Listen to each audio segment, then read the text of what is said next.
children who were forced to grow up without their mother or their father, parents who would never know the feeling of their child's embrace. Nearly 3,000 citizens taken from us, leaving a gaping hole in our hearts.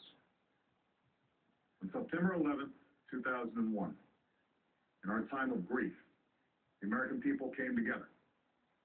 We offered our neighbors a hand, and we offered the wounded our blood. We reaffirmed our ties to each other and our love of community and country. On that day, no matter where we came from, what God we prayed to, or what race or ethnicity we were united as one American family. We were also united in our resolve to protect our nation and to bring those who committed this vicious attack to justice. We quickly learned that the 9/11 attacks were carried out by Al-Qaeda, an organization headed by Ozama Bin Laden, which had openly declared war on the United States and was committed to killing innocents in our country and around the globe. And so we went to war against Al-Qaeda to protect our citizens, our friends, and our allies. Over the last 10 years, thanks to the tireless and heroic work of our military and our counterterrorism professionals, we've made great strides in that effort. We've disrupted terrorist attacks and strengthened our homeland defense. In Afghanistan, we removed the Taliban government, which had given bin Laden and Al-Qaeda safe haven and support. And around the globe, we've worked with our friends and allies to capture or kill scores of Al-Qaeda terrorists, including several who were a part of the 9/11 plot. Yet, Osama bin Laden avoided capture and escaped across the Afghan border into Pakistan. Meanwhile, Al-Qaeda continued to operate from along that border and operate through its affiliates across the world. And so shortly after taking office, I directed Leon Panetta, the director of the CIA, to make the killing or capture of bin Laden the top priority of our war against Al-Qaeda, even as we continued our broader efforts to disrupt, dismantle, and defeat his network. Then, last August, after years of painstaking work by our intelligence community, I was briefed on a possible lead to bin Laden. It was far from certain, and it took many months to run this thread to ground. I met repeatedly with my national security team as we developed more information about the possibility that we had located bin Laden hiding within a compound deep inside Pakistan. And finally, last week, I determined that we had enough intelligence to take action and authorized an operation to get Osama bin Laden and bring him to justice. Today, at my direction, the United States launched a targeted operation against that compound in Abbottabad, Pakistan. A small team of Americans carried out the operation with extraordinary courage and capability.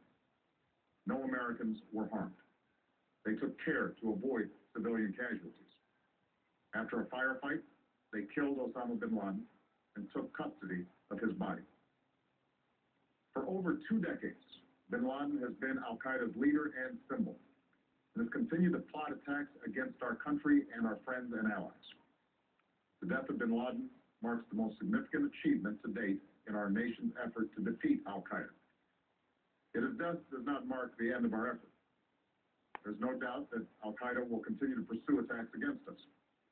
We must, and we will, remain vigilant at home and abroad. As we do, we must also reaffirm that the United States is not and never will be at war with Islam. I've made clear, just as President Bush did shortly after 9/11, that our war is not against Islam. Bin Laden was not a Muslim leader.